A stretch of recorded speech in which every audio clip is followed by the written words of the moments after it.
Então, vamos lá, ludicidade e educação. Hoje nós vamos ver cultura lúdica, a história em embates nos termos que a definem, né? Então, uma ideia hoje é apresentar um estudo introdutório sobre a ludicidade, né? Em seu aspecto histórico e reflexões sobre os embates conceituais entre jogo, brinquedo e brincadeira. Apresentar uma teoria sobre brincar e reflexões sobre ludicidade, idoso e trabalho, né? Então a gente vai conhecer a ludicidade como cultura lúdica que ultrapassa a infância, né? E possui diferentes formas de representações ao longo do processo de desenvolvimento humano, né? Por quê? Porque a ludicidade, a primeira coisa que a gente tem ideia, é brincar, é brincar.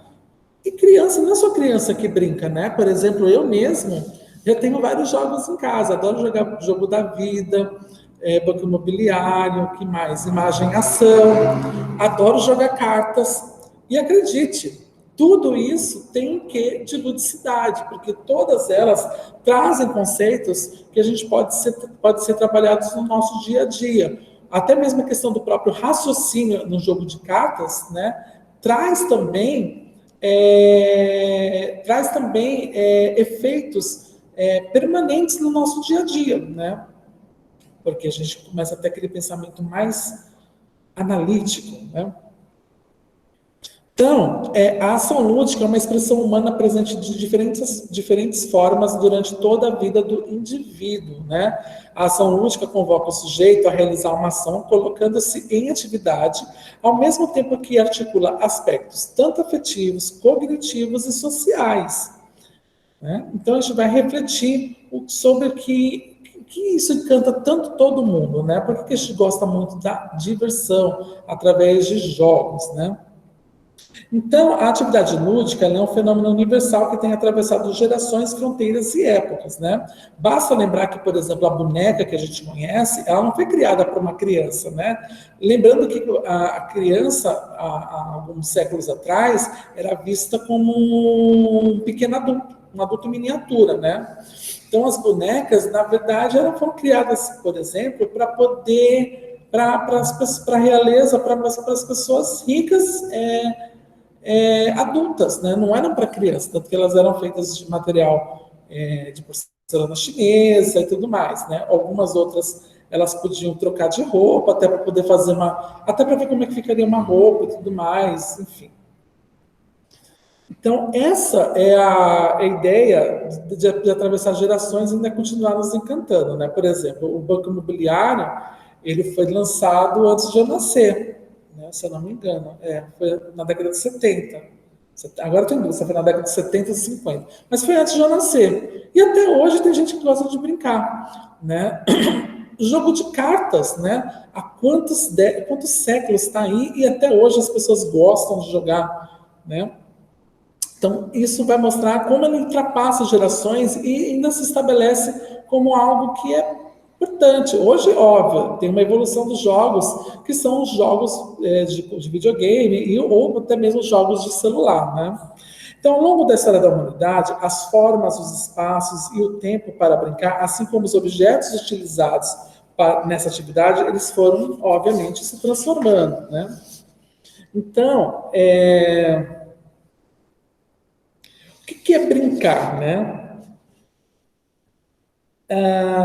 Brincar é uma atividade livre que proporciona condições saudáveis para o desenvolvimento biopsicossocial. Por quê? Porque brincar, ele estimula a nossa mente, ele pode trazer, como eu falei, conceitos que podem ser aplicados socialmente e até mesmo para momentos extremos, né? E além disso tudo, dar um prazer de pertencimento. Porque quando nós jogamos, geralmente o fazemos em coletividade. E como nós somos seres sociais, essa coletividade nos dá sensação de pertencimento, né? Então, e tem algumas diferenças no que de fato é brincar ou não, né? Por quê? Porque, em linhas gerais, quando fazemos referência ao lúdico, a gente está tratando de brincar e jogar, que são expressões de uma determinada ação, tanto que são verbos brincar e jogar, né? É uma ação. Mas não se trata de qualquer ação, mas sim daquela que, pelas suas características, indica uma conduta que não é real, mas uma representação do real. Então, A diferença da ação da criança no jogo e brincadeira traz o seguinte: enquanto no brincar a ação do sujeito se expressa de modo espontâneo, no jogar, esse é o mais importante, no jogar a ação está estruturada com regras diversas, tem regras, tem formato de como tem que fazer aquilo, né? Na brincadeira pode haver regras, mas elas são flexíveis, né? Lembra a gente vai brincar de esconde-esconde, aí tem uma criança pequena, não, ela é café com leite, ela não vale, né? Não sei se vocês lembram essa expressão, eu usava muito quando era criança. Então, além disso, idiomas diferentes trazem sua essência significações diferentes, né? Por quê? O jogo da criança não é uma recordação simples do vivido, mas sim a transformação criadora das impressões para a formação de uma nova realidade que responda às exigências e inclinações da própria criança. Quem dizia isso, inclusive, era o Vygotsky, né? Isso está no livro dele, né? Então, isso que é o jogar, né? Mas é uma transformação, né? A tia me falou que não gostava de ser café com leite, nem eu. O bom quando eu cresci era que não era mais café com leite. Já o brinquedo é um material utilizado na brincadeira ou suporte da brincadeira, né? Ele é um objeto cultural com significados, valores e representações próprias de um grupo, espaço e tempo determinado, independentemente de o brinquedo ser simples objeto ou mais sofisticado. Este será transformado pela criança que o utiliza, né? Hoje a gente vê, por exemplo, eu vou continuar o exemplo da boneca, né? Hoje ter uma Barbie, ela não é simplesmente uma Barbie, ela está carregada de diversos significados, né? A Barbie é uma boneca que é estereotipada, né? Ela geralmente ela é cara e é um desejo de consumo, por quê? Porque ela traz vários acessórios que são cobrados bem separadamente, mas bem cobrados, para que a empresa ela lucre, né? Então ela é feita de modo industrial e necessariamente as crianças elas não criam um certo laço de afetividade, né? Já aquela boneca que você tinha, que por exemplo era uma boneca de pano, ou que era feita pela avó, elas trazem algumas coisas mais subjetivas da gente, né? E aquilo você acaba cuidando e fica triste quando perde a boneca ou quando ela se estraga, né? Então, quem vai transformar o seu valor é a própria criança. Só que também isso reflete no momento onde a criança está, onde está inserido aquele brinquedo, né? Então, hoje, aquela boneca de pano que era feita antigamente, ela não é tão valorizada. Por quê? Porque vivemos num mundo onde somos bombardeados por propaganda. E status é ter algo que está em propaganda, algo que está em algo que seja valoroso de modo capital e não valoroso de modo afetivo, né? E os brinquedos fornecem as estruturas básicas para as mudanças das necessidades e da consciência da criança. Por quê? Porque a criança ela vai lidar com aquela sensação do pertencimento, mas também do poder, porque ela tem a sensação de poder ter algo através de possuir algo de valor, né?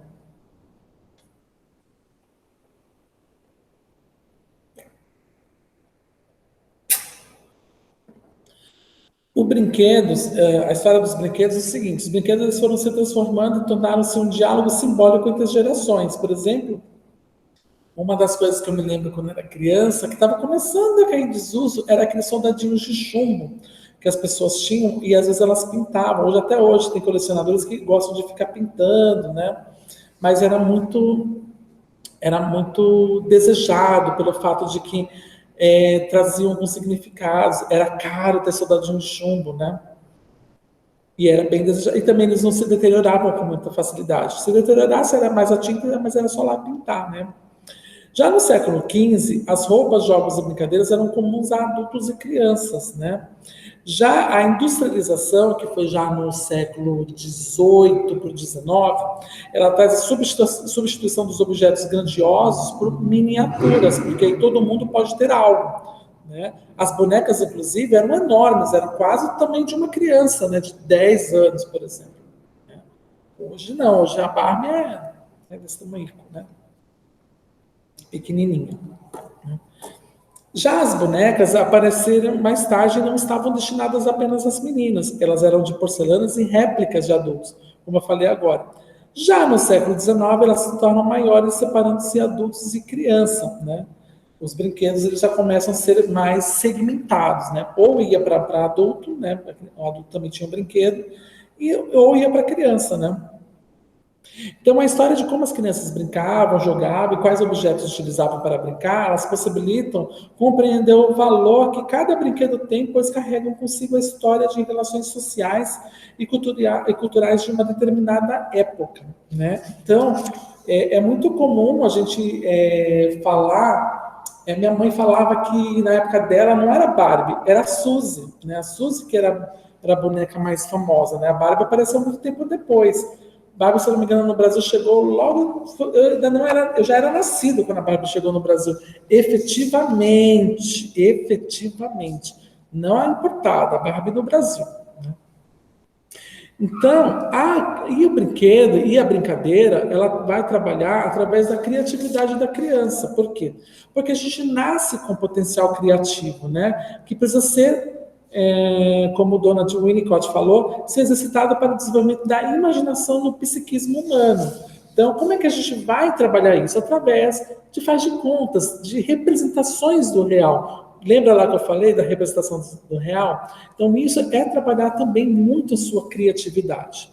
Então, no início do desenvolvimento, a criança ela precisa vivenciar a ilusão de que é autora de criação de algo e o papel do adulto é fazê-la confiar que isso é possível, né? Por isso que a gente fazia, né? Brinquedos para as meninas eram brinquedos que pudessem refletir como ela seria na vida adulta, né? Então, é o que? É a casinha, a boneca para ser a filhinha dela e tudo mais, né? Já os meninos não, já era uma coisa mais com ação e tudo mais. Lucas, a gente já está falando desde o rodo, a vassourinha que tem até hoje, né? Para as meninas. Rodo, vassoura, ferro de passar, tem de tudo. Exatamente, porque a ideia é que ela já prepara a criança já para ser a dona do lar, né? Eu ia falar escrava do lar, mas para ser a dona do lar, para ficar mais bonitinho, né? Então a ideia ainda, mas hoje felizmente não é assim, vimos agora a gente vai ver uma grande, nós estamos vivenciando um grande plot twist, né? Essas Olimpíadas inclusive deixam isso bem claro com a questão da Raíssa, né? A Raíssa, é Raíssa o nome da menina, né? É a Raíssa do skate. É isso mesmo. Que o skate era algo que era visto muito mais para meninos e tá vendo que o lugar de menina, o lugar da garota é onde ela quiser. O brinquedo ele não vai determinar o sexo dela. Tanto que os vídeos mais famosos dela antes das Olimpíadas eram o quê? Ela ela no skate andando vestida de fadinha azul, né? Ou seja, ainda de fadinha azul, que é cor de menino, né? Eu, quando eu era criança, aí tinha aquela. Achavam que eu ia ser. Falava sapatão, né? Lésbica. Eu seria. Porque eu não gostava de brincar de boneca, eu gostava de brincar de carrinho, de jogar bola, de soltar pipa, de ter brinquedo que o pessoal fala que é de menino, né? Então tinha naquela cabeça. A minha irmã até brinca, ela ficava me zoando, né? Que ela falou assim, achava que eu ia ser sapatão, porque eu só brincava de essas coisas de menino, porque acho que tem que ser só menino para brincar disso, né? E menina, e vice-versa, né? Os meninos também não podem brincar com outras coisas. Mas é isso mesmo. É ridículo pensar nisso. E olha, eu, por exemplo, sou gay. Eu nunca gostei de brincar de boneca. Eu adorava brincar de carrinho, brincar de luta e tudo. E aí? Teoricamente, eu tive brinquedos de meninas. Não, é muito ridículo isso aqui, só que é uma coisa que, como a gente, nós que não somos jovens ainda, mas como a gente viveu isso, né? E ainda hoje, ainda tá caminhando, mas mesmo assim ainda tá bem enraizado ainda. De que menina não pode brincar, e menina também, porque menina é assim, menina é assado, mas que bom, né? Que tá mudando. Mas ainda vai ter bastante caminho para te percorrer. Mas está mudando. E isso é bom, por exemplo, o esporte, mostrar isso, né? Que não existem coisas de meninos e meninas, né? Existem crianças, né? Porque a criança,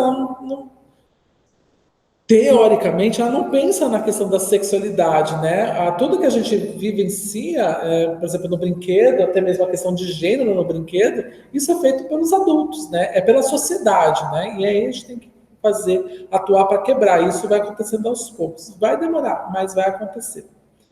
Né? Os brinquedos são neutros, na realidade. Até mesmo de maquiagem. Até mesmo de maquiagem, né? Mas enfim.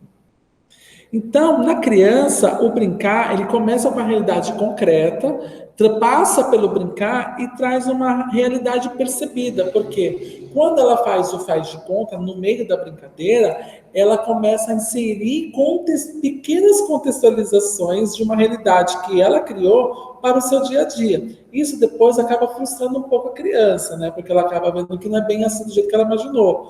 Mas ajuda a trabalhar a questão da criatividade, que é o mais importante. Né? É melhor até se frustrar, até porque a frustração não é um sentimento ruim. Ele é muito importante para que a gente tenha também essa frustração. Inclusive, a criança precisa aprender a se frustrar um pouco. Acho que não é nem frustrar, né? É ter a negativa. Frustrar não, frustrar também é demais. Mas a negativa traz a sensação da frustração. Para dizer que não é tudo muito permitido, que existem conceitos sociais, convenções sociais e que precisam ser respeitadas, né? A Larissa colocou aqui, verdade. Eu adorava brincar com os meus primos porque soltava pipa, videogame, escolinha de futebol, mas a escolinha foi bem frustrante, pois os meninos não gostavam, não jogavam para mim e o professor nem ligava. Aí saí e tive que ir para dança. É um erro do professor. Porque vocês, como professoras, pelo contrário, vocês têm que incentivar. É claro, vai ter pai que não vai gostar, vai fazer o quê? Eu acho que a minha professora de educação física teve um tempo que ela foi muito feliz, né? Ela deixou os meninos antigamente faziam vôlei, era futebol. Não, jogavam futebol e as meninas jogavam handebol, né? E ela fez o seguinte, num ano que ela entrou, ela trocou tudo, né? Os meninos passaram a jogar handebol e as meninas, elas não jogavam futebol, mas jogavam voleibol, né? E foi bem na época das Olimpíadas de 92, estava bem alta e tudo mais.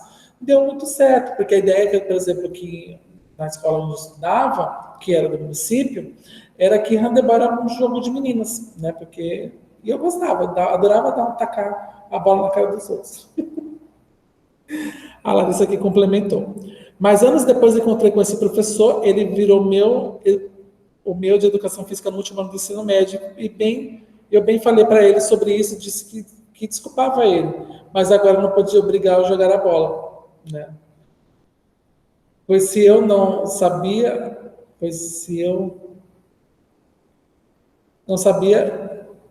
a culpa era dele. Acho que entendi. Sim, a culpa é do professor, porque ele fez a distinção de gênero, né? Esporte não tem gênero, né? Basta ver que, por exemplo, qual foi a última medalha de ouro do Brasil? Né? Não sei se teve alguma agora por hora, mas a última foi de uma maratonista de aquática, 10 quilômetros. Eu nem sabia que tinha isso. Maratonista aquática de 10 quilômetros. Imagina se a mulher não pode fazer aquilo. É com um post que eu vi uma vez no Facebook, eu até compartilhei, que mulher pode, e se pode, e mais do que pode, ela deve, e deve poder. Então, e é isso mesmo, né? E a mesma coisa acontece para o menino, né? A gente não pode achar que, por exemplo, o menino ele não pode chorar, ele não pode se sentir sentimental, né, que é algo de menina. Não, somos humanos, nós temos sentimentos, né? Então, gradativamente, a atividade criativa ela avança para brincadeiras que irão suprir as necessidades emocionais da criança, né? Por exemplo, pode ser o jogo do carretel, que é quase parecido com o jogo de peão, né? Com peão, mas não é um peão, não. Então, o impulso para criar pode estar em repouso, mas quando a palavra fazer ou agir pode ser utilizada com propriedade pela criança, já existe a criatividade, porque ela pensa em diversas formas de realizar aquela brincadeira. E isso é bom, porque você vai trabalhar com uma pessoa que vai ser criativa no futuro, né? E isso é muito mais do que bom, é muito importante.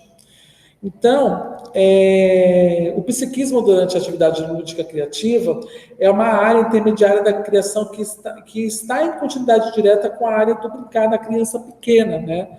Então, a criança que não brinca demonstra que algo não vai bem em seu desenvolvimento. É lógico, porque uma das coisas que mais dá prazer às crianças é brincar. Se ela não brinca nem nada, algo de errado não está certo, né?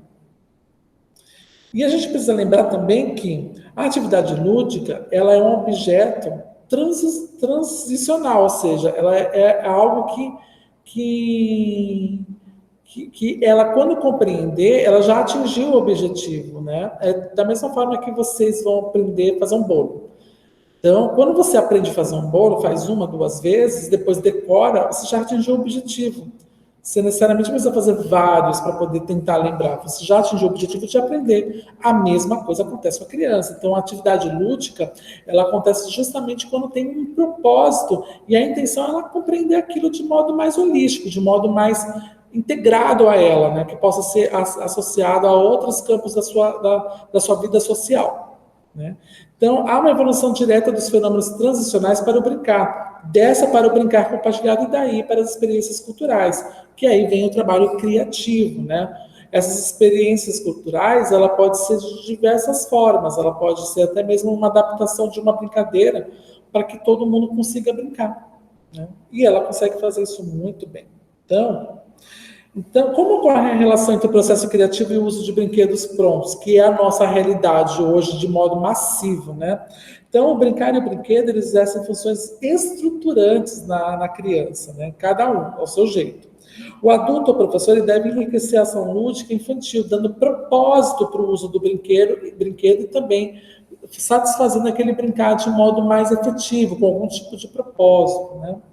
O uso que a criança faz do brinquedo vai depender da necessidade emocional pela qual está passando. Então, se ela estiver feliz, ela vai brincar feliz com o brinquedo. Se ela não estiver feliz ou alguma coisa a aborrecer, dificilmente vai suprir ao brinquedo. Ela pode até brincar, mas você vai perceber que ela não terá o mesmo entusiasmo, né? Então, o mais importante não é o objeto em si, mas o que a criança vai fazer. O brinquedo, ele necessariamente ele tem um significado, mas o brinquedo sozinho, eu vejo aqui uma Barbie aqui. Não tem muito sentido para mim, é uma Barbie. Não tem prazer em brincar, né? Então a mesma coisa vai acontecer com a criança. Quem vai dar valor ao brinquedo é a criança. Então, a família e o brincar é o primeiro microsistema no qual a criança começa a aprender sobre o mundo, né? As suas regras, regularidades e comportamentos, dentre eles o brincar, né? Porque geralmente a gente brinca com a criança, né? Às vezes fazendo daquelas coisas meio doidinhas, né? Então isso é uma forma de brincar. Então isso também vai acabar fazendo que ela se sinta provocada, que ela responda a esses estímulos, né? Então os outros subsistemas, eles estão integrados e são interdependentes da família. As crianças e suas brincadeiras, elas irão representar toda a estrutura social com seus significados, papéis e implicações diversas. Então, a família, ela funciona como o primeiro formato do prazer do brincar. Se a criança, ela não tem essa formação na família, algo vai faltar para ela quando ela estiver com outros microsistemas, né? Por exemplo, quando ela vai para a escola, ela entra em choque com diversos microsistemas, né? Em muitas famílias, o significado de brincar pode ser de uma linguagem que o desvaloriza, né? Por exemplo, agora vai brincar, ou seja, me deixa em paz. Então, isso acaba levando uma conotação horrível do brincar. Então, aí o problema da questão da família, do estímulo e tudo mais, né? E o espaço e o tempo da brincadeira tem muito a ver com o direcionamento dos adultos para com as atividades da criança. Porque se ele não proporciona nenhum tipo de brincadeira, mesmo num lugar minúsculo, a criança vai se sentir reprimida. Então, o brincar é uma linguagem que expressa o que a criança está construindo internamente. Cabe aos pais e educadores uma visão de valorização sobre a brincadeira, integrando ao espaço escolar com intencionalidade de aprendizagem e desenvolvimento. Então, eu não posso simplesmente jogar um brinquedo, fazer uma brincadeira, brinque. Não, até vocês na educação infantil, quando vocês vão inserir algum tipo de brinquedo para a criança, vocês vão ver agora no estágio. Você precisa dar um motivo para ela brincar, precisa ter uma intencionalidade, tem que ter um pano de fundo de integração de conteúdo para que a criança consiga entender, porque não que ela consiga entender, mas ela consiga ver significados para aquilo na sua vida social. Ela não vai entender isso, não vai. Você vai fazer isso para que ela tenha. Mas ela, quando for ver, se deparar com um tipo de problema que aquele brinquedo representa, por exemplo, ela vai saber safar, porque ela já vivenciou aquilo. Lembre-se que eu falei que a brincadeira, brinquedo, né, ela é uma visão da realidade. É como se fosse vocês recebessem um manual de instruções, né? Agora, se voltarmos à história do próprio homem, a gente vai ver que, gradativamente, o processo civilizatório da gente, que gerou a industrialização e o sistema capitalista com suas regras de conduta, foi cobrando do adulto uma postura de ações diferentes da criança ou adolescente, com atitudes mais sérias e rígidas, né? Pois, à medida que entra no mundo do trabalho, criam-se novos cargos e posições sociais e responsabilidades, né? Como diz lá no Homem-Aranha, com grandes poderes tem grandes responsabilidades, né? Então, a culpa é do capitalismo. Então, vamos queimar as máquinas, estou brincando. Não, mas o capitalismo traz essa questão de uma nova visão, de novos estabelecimentos do que de fato é prazer para a gente, né? A gente trabalha 8 horas por dia e depois tem que... depois você quer descansar, porque 8 horas trabalhando, você não está brincando, né? Por mais que você não pegue no pesado, o fato de você pensar, raciocinar muito, também te deixa muito cansado. Então, nesse contexto, os idosos eles foram sendo moldados para trabalhar arduamente, ao mesmo tempo que foram criados conceitos e preconceitos em relação à atividade lúdica e à criatividade, até porque os jogos para eles foram começando a ficar mais restritos. Eu me lembro com a minha colega Érica, no curso de letras, quando eu estava fazendo letras, eu não sei porquê, no meio da classe, no segundo ano, eu fiz uma amarelinha no chão e comecei a brincar com ela. Falei, quem vai brincar comigo? Ninguém quis brincar comigo. Ela brincou. Por quê? Porque a ideia é libertar essa criança que tem dentro da gente, não é porque eu tenho 40 anos e que eu não tenho direito de brincar, por exemplo, de amarelinha ou de corda, né? Tudo bem que de corda eu posso cair, né? Melhor não. Enfim, mas então isso não pode... no caso de cair é porque, né, tem um negócio aqui, não dá por conta do transplante, mas eu não posso me limitar só porque eu sou um adulto, eu vou me expor ao ridículo. Não, a ideia do idoso é justamente isso, que se ele for brincar com esse tipo de ação, fazer esses tipos de ações, ele vai ser ridicularizado, né? E na verdade ele não tem que ser ridicularizado, pelo contrário, ele está sendo integrado. Dúvidas, gente?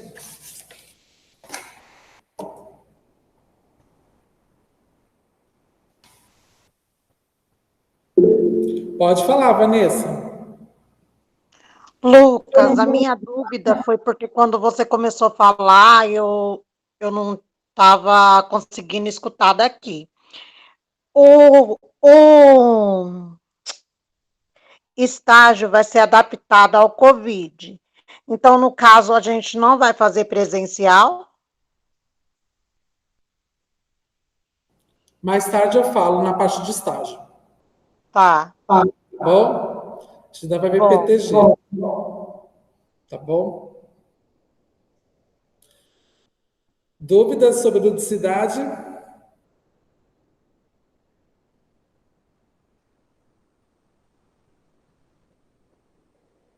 Não?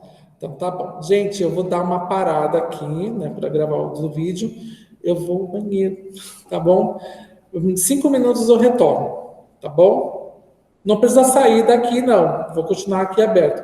Vou parar a gravação, até para que vocês tenham tempo de beber uma água, fazer alguma coisa. E aí a gente volta já para o PTG e depois, no seguinte, o estágio. Tá bom? Vou parar aqui a gravação.